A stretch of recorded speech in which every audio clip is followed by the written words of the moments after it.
Hi everyone, I thought I'd show you my advanced CO2 controller, more importantly the 3-tier menu and other such features. Just turn it on quickly. It's my splash screen. Currently it's showing the CO2 parts per million and the temperature in the room. It's indicating the light is on and it's currently displaying a given warning. As you saw just then, it scrolled over and it's now showing the humidity. Here's our light sensor. If we cover that, see it's now in night mode, back in the day mode. I've got a few other things here. Got a ESP module over there. It's powered by the Mega itself, 3 to 5 volts. I'm using a regulator over there. I've got a NPN transistor linked to a digital output, so I can actually turn the whole module on and off. I suppose I can show you in a second. I've got a relay there that's actually connected to the CO2 bottles. I've got an expensive CO2 controller here, up to 5,000 parts per million.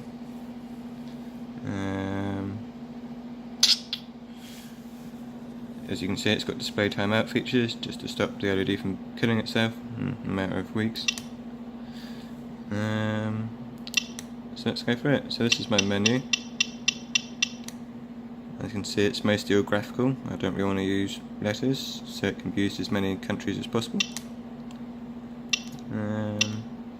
So we go in here. So you got your CO2 set point, your hysteresis, return of course.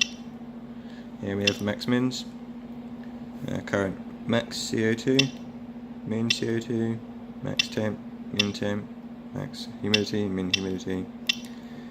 Reset the max mins. And here we have our Wi-Fi. We can turn the Wi-Fi on and off. I'll get the Wi-Fi module in view. See that light come on over there? That means the ESP is powered up, it's getting all its power. That little LED there will blink each time it successfully gets a response from the server after inserting the data into the database, to which the database is organised by time. It shows a rolling average of the past 20, not a rolling average, it shows just a running last 20 readings from newest to oldest. Let's go out of the Wi-Fi. Oh, accidentally turned it off. I meant to press the middle button. You can also open the access point, even if the ESP is off. If you open the access point, it would turn the ESP on automatically, and then open up the access point for you to enter in the SSD and password.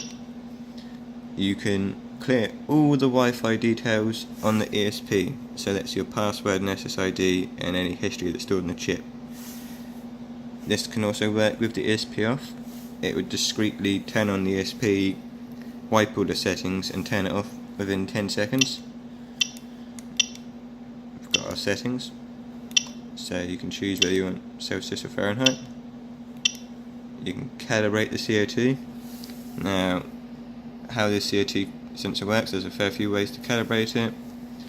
I have it just using fresh air calibration, so if you used to press that and actually say yes, it would send a command to the CO2 sensor saying whatever your current reading is now, we'll assume that's 500 parts per million, so really you actually need to have a gas bottle step and have it in a calibrated environment, so that's why I went just calibrating this from here, and it has to be an exact temperature to calibrate it. You can calibrate the temperature. This is just a standard offset, so if I put up and down, it's just adding 0.1 each time. Same for the humidity. Sorry, this camera hates this backlight display. It's not even really seeing half the icons. There's a percent icon there and all sorts.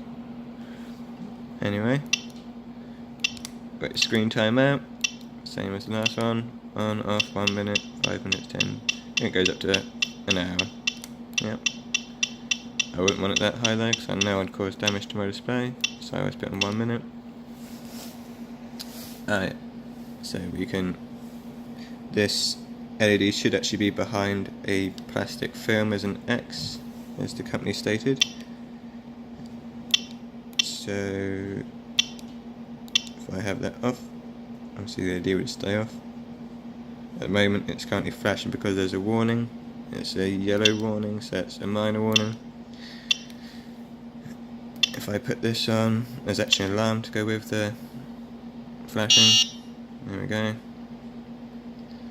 So that would obviously notify you that something's out of whack. Oh, press the wrong button. Turn that off, it drives me crazy. Noise for the button press. Okay, now I have that off because it really annoys me when I'm doing all this experimentation.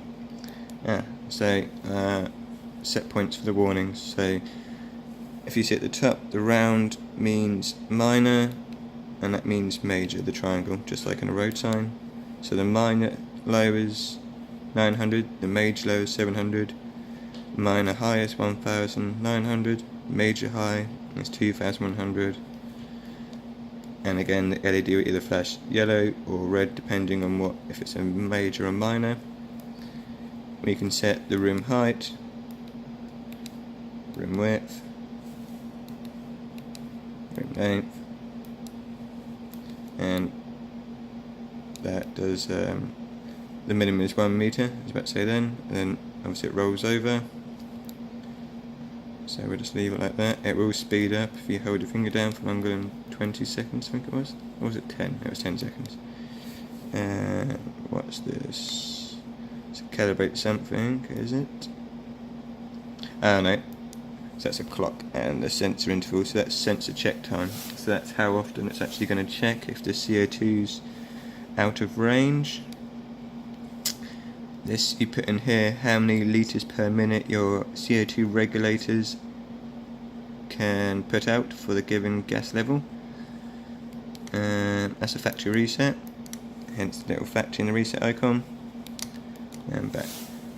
So how does the CO2 actually work, I suppose you're wondering? Well, there's a formula, a known formula, where you define the room size, the temperature, your litres per minute, and from knowing the current room size, the current CO2 level, the current temperature and the litres per minute, you can actually work out exactly how many cubic feet or litres of CO2 you need to add to the room to bring it up to a given level. So the CO2 system, if it's currently 600 CO2 parts per million and I wanted it for 900, the algorithm will be able to work out exactly how long to turn on that relay to put the CO2 levels up to your aim, your set point. So it's not just hibbity turn on the relay till you get the right reading, it's using exact algorithms. So here's our warnings. So it's either going to display nothing, like that, or it's going to display obviously the actual warning. So we're getting a minor warning of 829 parts per million on the CO2, hence when we've got a yellow flashing light. We've got no major warning for the low, no major warning for the highs, or minor warnings for the highs. Here we can actually disable the warning. Now that's actually quite hard to code because there's 4 different warnings and only wanted one screen. It has to know what the current warning is and ignore it, which sounds simplistic, but when you've actually got either say 2 or 3 warnings going at the same time, well, not so much at the same time, but since it's been on, so since it's been on, it may have had a low warning, a high warning, both major and minor, and then when you press clear, it would potentially have to ignore all of them, or just one of them, and then when you come back to it, you might not want to ignore it anymore, so it needs to keep track of which one it had ignored. So here, I could ignore the minor warning, and now we're back to a nice normal blue light. It is a blue light, but this camera's just terrible. And again, I can say actually no, I do want to show the warnings. Let's go back to it. So, a nice, quite detailed GUI, as I would say.